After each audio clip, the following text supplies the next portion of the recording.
sit now. Salamat po.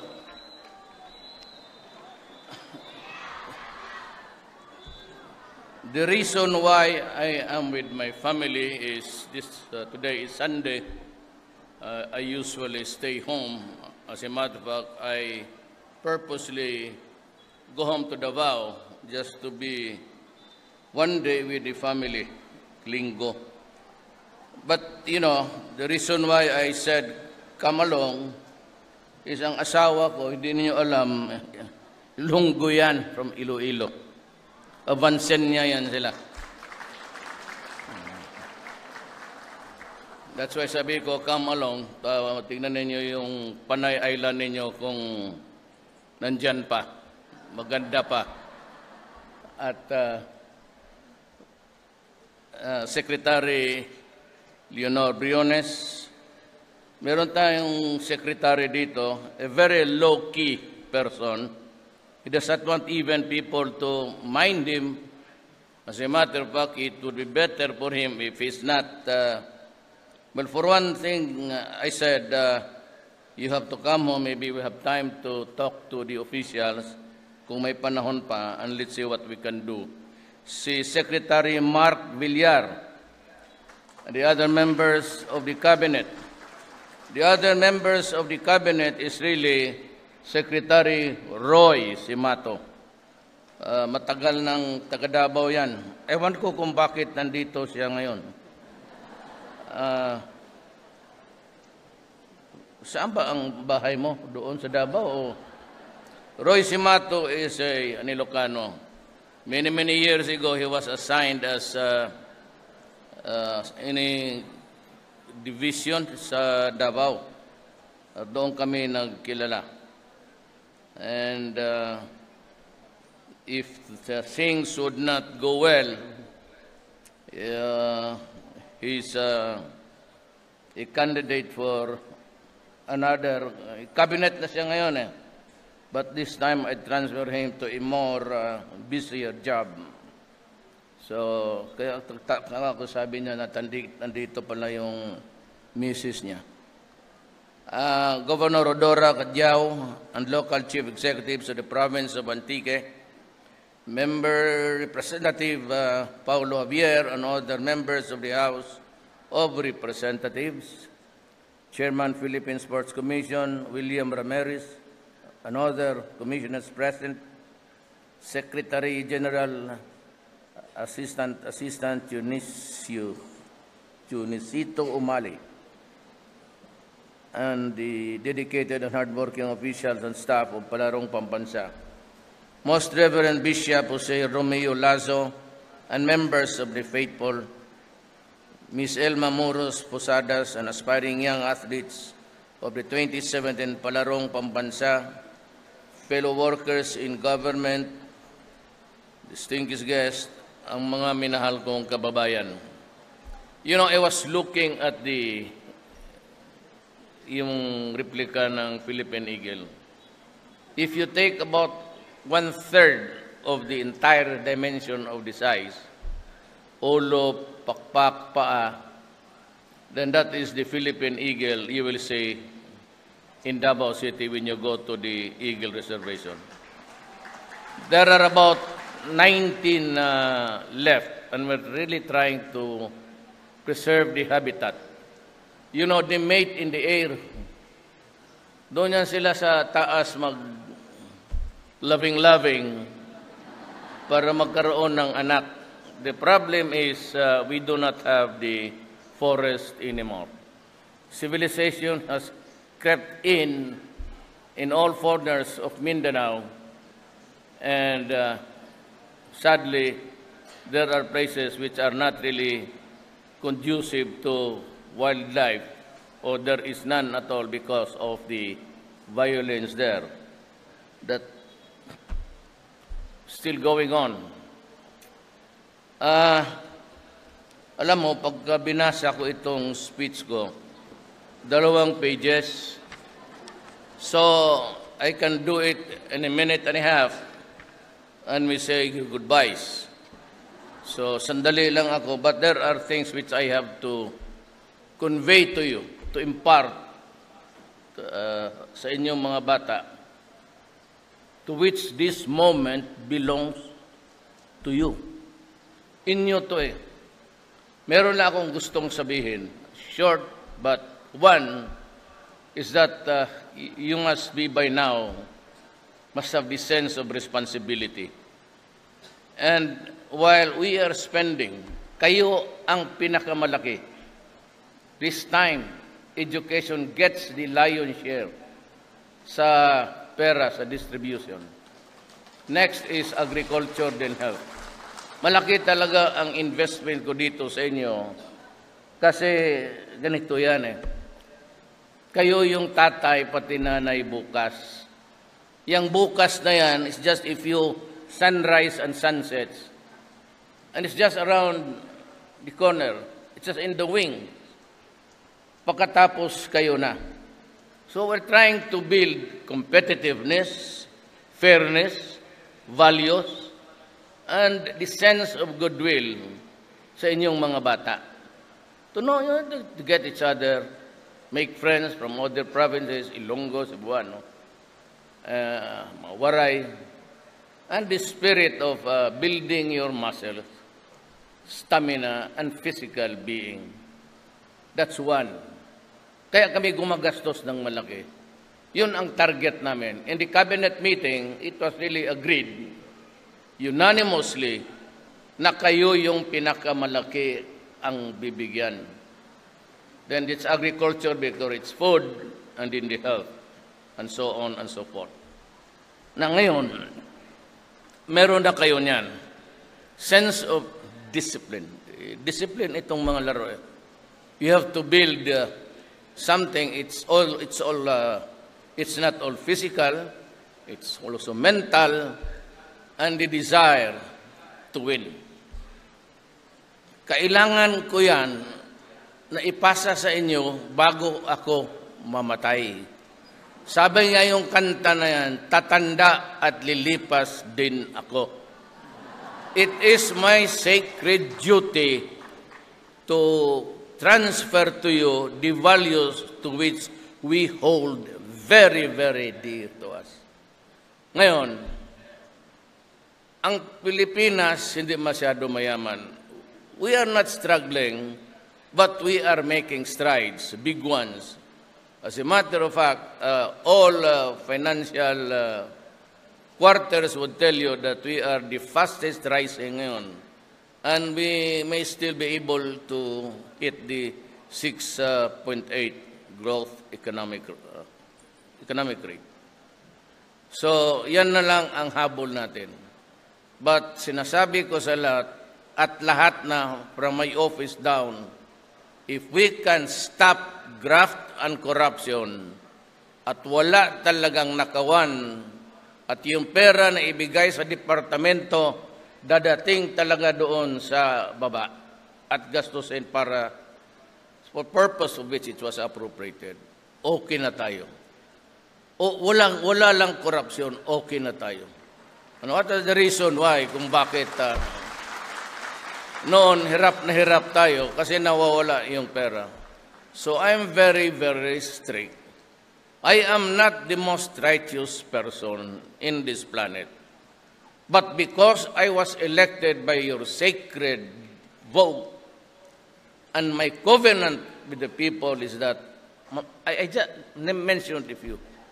And even during the presidential debates, you must have heard of me just bullet lang. Because I realized that 1.5 minutes would not really matter kung ganon.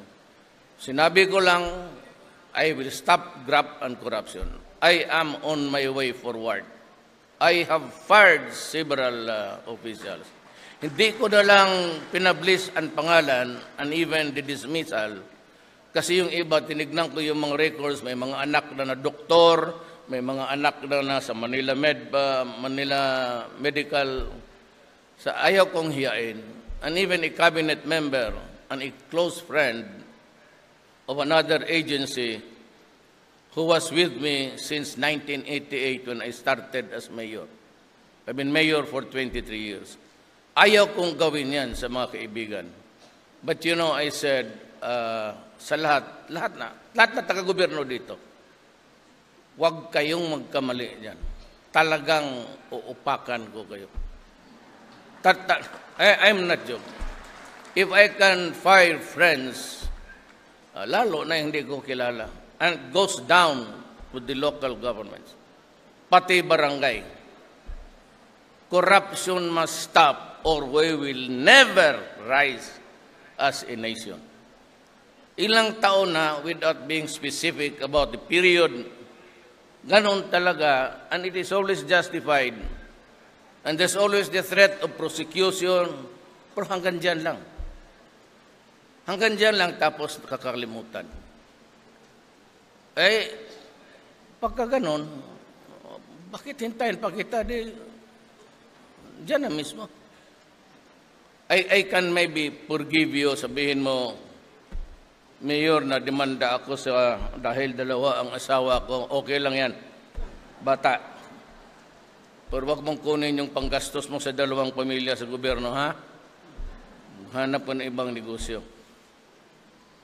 Then the second is, pinaka-importante ito, yung sense of love mo sa bayan mo. Huwag mong hayaan na this country will deteriorate and go to the dogs. So when I became a legit candidate, ang sinabi ko na there will be no corruption. Second is, I will suppress drugs at all costs, at any cost. Kaya ako nakasakaso, there are allegations about being prosecuted before this court and that court. But there are stupid statements, just like America, for example. If they can explain to me how in hell were they able to invade Iraq under the excuse or pretext of weapons of mass destruction na wala man pala, and creating chaos in the country and killing Saddam for nothing. Now the Middle East is on fire. They also undermine Gaddafi. If they can explain to me why they invaded a country and Shanghai kidnapped President Noriega of Panama to stand trial in New York, and he is there serving time. Kung ma-explain nila sa akin yan, and if they can explain why they went to Vietnam just to kill people, and why is it that for every one white, there are 2 black Americans dead every day? Unless they can explain it to me, I would say again, State Department, you go to hell. And don't with me. Bakit? Kasi hinihiritan ko talaga. Death, it will not stop. I am warning everybody into drugs or connected with drugs. If you continue with your business, you will die. When I was mayor, I warned the criminals there sa Davao. That's why makita mo ang Davao, ayaw ko na magyabang, pareho man tayo Pilipino. If you can also be Davao City someday, I would be most happy. Lungga ng asawa ko. Kaya ara sa dire ko, ubanta. Tanaw sa damo tong hilunggo dito sa Antique, gahuwat sa aton. So, to me, we're all Filipinos. I'm beyond politics, actually. Pero itong droga na ito, sinabi ko sa kanila, sa mga kriminal, go out of Davao City. Do not do drugs here. Do not destroy our children. And do not destroy my city. Because if there is no progress, no money, I cannot pay the teachers, I cannot pay the policemen, I cannot pay the cleaners, I cannot pay the doctors and everybody. I have to make the city productive. If you are there, it will not happen. And so, pag ayaw ninyong umalis, papatayin ko talaga kayo. Now, when I became president, I gave the same warning. Huwag ninyong galawin ang mga anak namin. Bakit? Yun ang aming kinabukasan. Dito sa stage na ito, lang bilyonaryo dito na me, with my savings and a higher salary, maybe I can stay in the hospital for 7 months. Bayad lahat. But after that, kailangan patayin na ako ng mga anak ko, pati asawa ko. Ubos ng pera. Cut off everything. Oxygen, pati lahat. Alam mo, dadating ang araw at aabutin ninyo yan na pag kami ay matanda na, hindi naman tayo may milyonaryo dito, kayo ang bibili ng medisina namin. Kayo, ikaw kakahungit sang lugaw, sang mo mama, papa. Yung iba, can acquire properties, but at an old age, ang father, mother, cancer, kidney, you have to mortgage. Karamihan yung kinita nila, iprinda para lang makabili ng medisina, pagkain, oxygen, makabayad sa ospital. And as you know, there is always the cycle of life. You have to live and you have to die.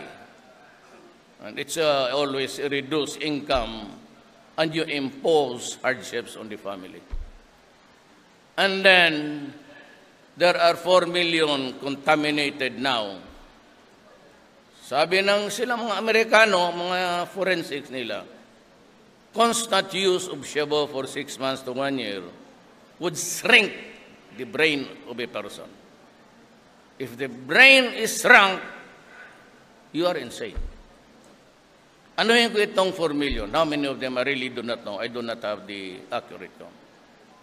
But palagay mo na lang at a very conservative number of 800 insane person.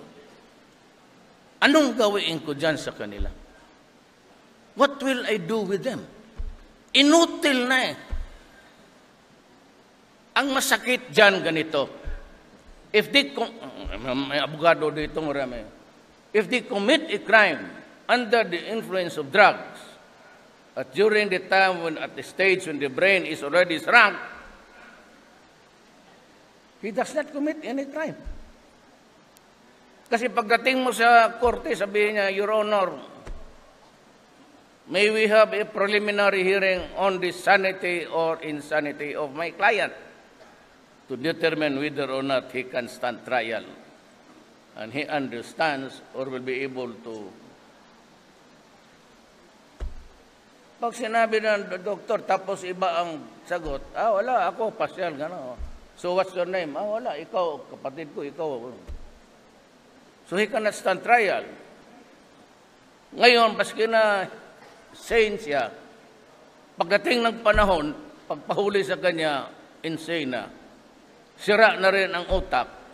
He cannot stand trial. He cannot be punished. He cannot go to jail. Now, I ask you, Filipino, sino ngayon ang managot nito? Tell me. I went a step back, 3 steps. Sa recorded drug-related killings in the past, no specific precedent. 77,000 drug-related crimes. Sinong magbayad nito? Kaya ako nandito ngayon. I want to communicate with you. Sino ang hulihin ko magbayad dito lahat? The 10,000 son of a bitch yung mga namatay, yun, numero nila yun. Pero hindi umabot. In Davao, when I was mayor, maybe 600, 700 for 23 years. Tama yan. Because my orders to the police and to the military now is go out and hunt for them. Not to kill them, but to arrest them. If still possible. But they confront you violently, then shoot the idiot. Because either ikaw o siya ang mamatay. Now, I continue, makita ninyo sa TV, I continue to lose 3, 4, 5 on the average, 3 military, pati police. Extrajudicial killing. Hindi amin yun. Kanila, remember that I fired 9 generals when I became president for being into drugs. Now, what do you think is really happening?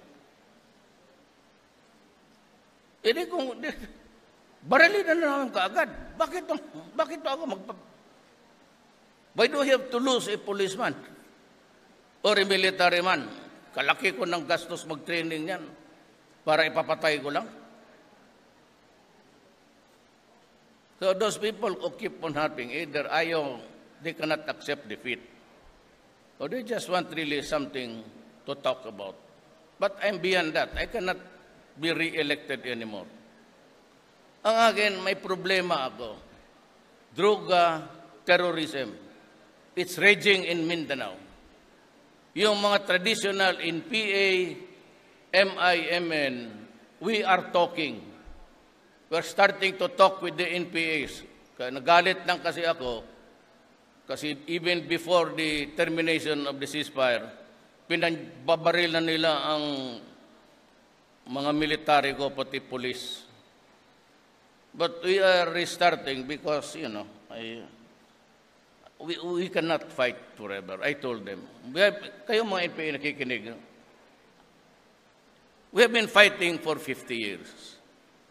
You want to fight for 50 years? Another 50 years? Hindi na kinahiya sa sarili ninyo. And all of this time, 50 years, we're killing Filipinos. Buti sana kung... So we're talking. So what's the problem now? Kung walang terrorismo pati droga, the Philippines by now would have been heaven. But because of terrorism, dyan sa Bohol ngayon, may hinahabol pa sila. I told the military, huwag kayong matulog. Hanapin at patayin ninyo yan. I want them dead. Huwag mong ibigay sa akin yan ng buhay. Yung mga terrorism na they cut other people's throat, slit it and just to decapitate. They are animals. But if you want me to be an animal, sana rin ako dyan. Pareho lang tayo. I can dish out more than what you can 50 times over. Kainin pa kita sa harap ko. Bigyan mo lang ako suka pati asin. I'll eat you. Totoo. Pagalitin mo ako, bigyan mo ako ng terorista, bigyan mo ako asin pati suka, kakainin ko yung atay niyan. Kasi no quarters given, no quarters asked for these people. Shabu, drop the shabu today, and there will be no trouble tomorrow. I assure you, not even a single fight. Terrorista, you go out. You have been influenced by the ISIS.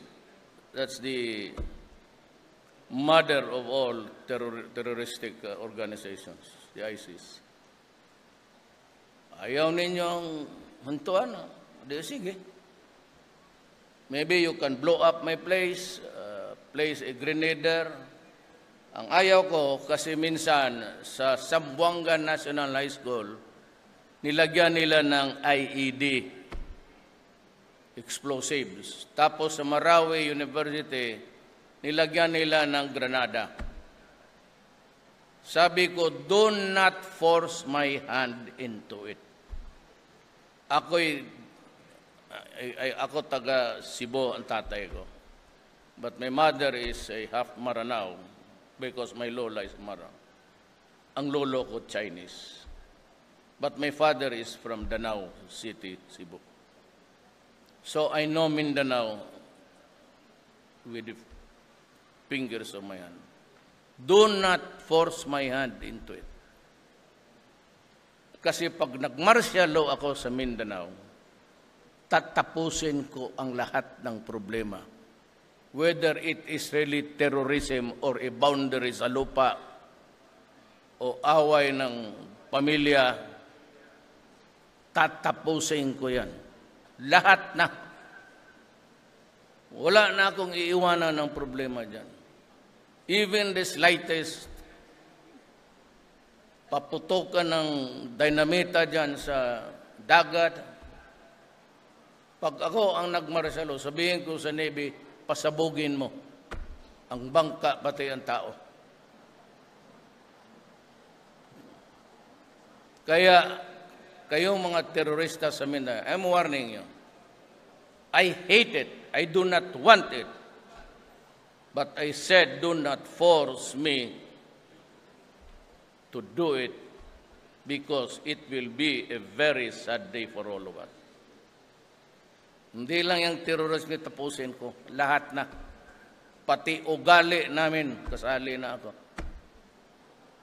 Magbago talaga yan. No more arrogance and tatapusin ko lahat. Kaya wag ninyo akong pilitin. Kasi magbago talaga ang Mindanao. I will lock down Mindanao and tatapusin ko yung mga problema, pati tao. Human rights. Do not commit a wrong. Do not commit a crime. You behave and I will defend your human rights and your life itself with my life.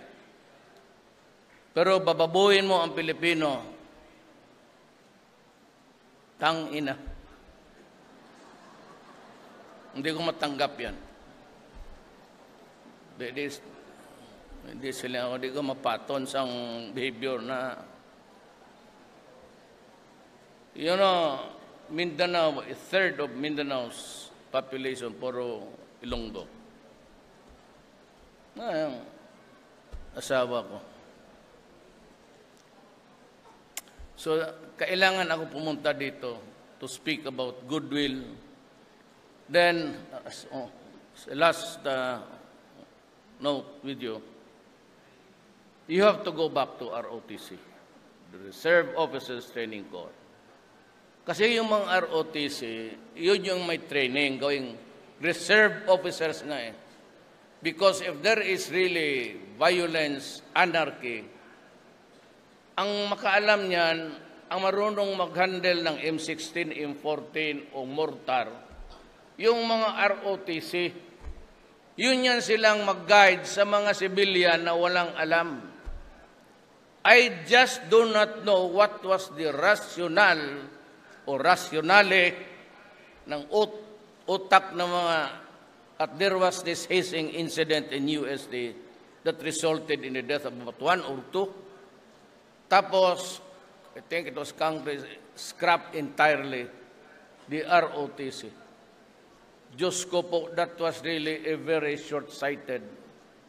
We could have just investigated and placed to put to prison. Bakit mo tanggalin yung ROTC? Kung magkagulo tayo, kayong mga ROTC ang magturo sa civilian kung paano mag-cock ng baril, paano mag-load sa magazine, paano mag-repair, and how to fight. Wala tayo ngayong residual. Tinanggal nilang ROTC, yung iba ayaw. Well, or would you rather that I would come up with a law that would conscript you? Do you know what is conscription? Conscript. You are required by the government, kagaya ng Israel, Hong Kong, Indonesia, Singapore, Malaysia. You are required to undergo military training compulsory. So make a choice. Either you have ROTC training so that we can depend on you. Kung baka yung gulo na yan, mangyari, wala, matanda na kami. So you take care of the country. Eh kung hindi ka marunong mag-handle ng M16, pwede papareho tayo lahat in hotel. Kaming may alam, matanda na, kainin ko na lang yung 45. Kasi pababutan ka ng terorista, puputod lang ka na ulo.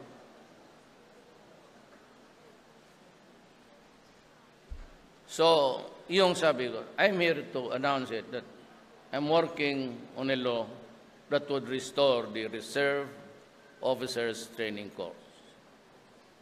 Then I can be assured that the next generation, or ngayon, at least marunong kayong humawak ng baril, marunong kayong mag-maneuver kung paano akyatin yung bukid na yan, at marunong kayong magdepensa ng bayan ninyo. Who else would defend you? You always ask America for help.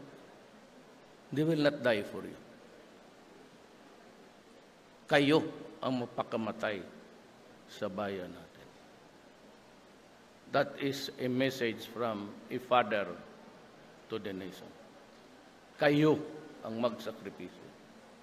Pag kami, kung maabutan ngayon kami, panahon ninyo, kayo na. Kunin ninyo lahat ng pag-aaral paano ibigin ang bayan ninyo at pagserbihan kung sakali kailangan. In the meantime, I said, we are pouring money on the education sector. You have the biggest appropriation in the annual budget. And for the rest of my term, it will be. Because I've always believed na ang edukasyon would save us someday. But then again, I would want to stress, huwag mo na magpakpak, nagmamadali. Hintay ko muna dyan. Ako nga mag-uwi ng chopper, baka mabangga pa ako sa bukid niyan. Gusto ko, I will talk about population, sana. But this is not the proper time. But I will again discuss this with the cabinet. We have to do some family planning. Our population really is not in parity with our resources. Hindi ba kabot? Dili ka tabla ba? Even tabla. So, but there will be some forums on that. I leave it to the elders dito sa ating bayan. In the meantime, I'd like to congratulate Secretary Briones and the rest of the guys, the governor, the mayor, who had a hand in making this Palarong Pambansa a successful one. To you, I said, to whom those moments rightfully belongs, you deserve the medals and the honors ang papasalamat ko nandyan for the participation and for the spirit. Ngayon, yung Region 11 nandito. Siguro mga 200 kabaka, obra na. Te, pag abot mo, let me know so that we can eat together. Te, siguro may ara nga prize nga kwarta. 50,000 each, okay na? Paghanap tayo ng pera, salamat po.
Dalawa lang.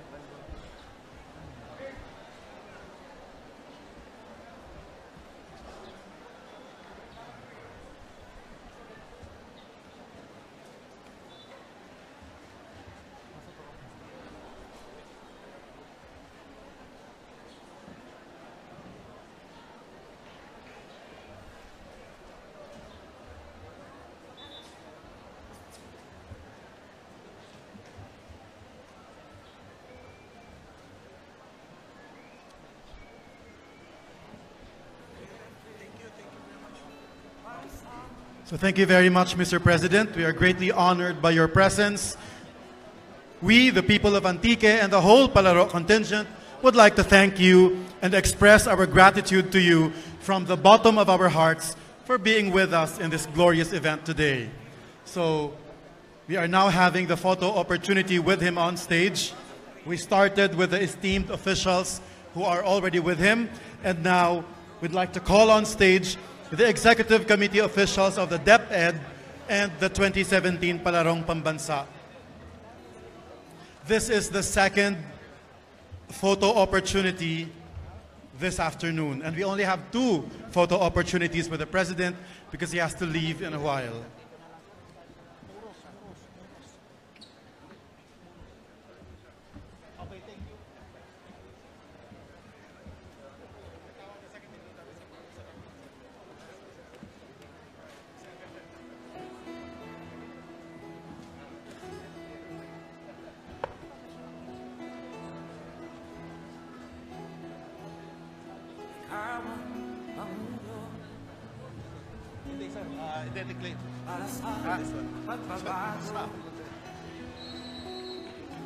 May I continue with my talk with just a declaration? I now declare 2017 Palarong Pambansa officially open. Mabuhay! Mabuhay ang Pilipino! So huwag ninyong kalamutan. Do not forget my message to you. So once again, we would like to thank our President, Rodrigo Roa Duterte, for coming over to our province for the opening program of the 2017 Palarong Pambansa, even if today is a Sunday actually. So thank you very much for spending it with us. God bless you more, Mr. President. Palangga kaugid naman tanan regya sa Antique. Nasaliwan, sang kamainit kapag pamalakpak para sa aton nga Presidente.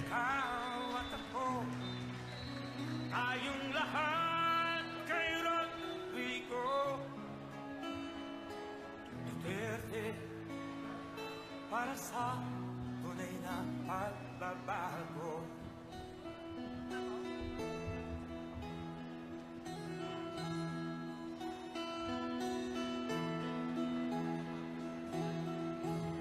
Masdan mo ang paligid, alamak mga krimen. So once again, thank you very much, Mr.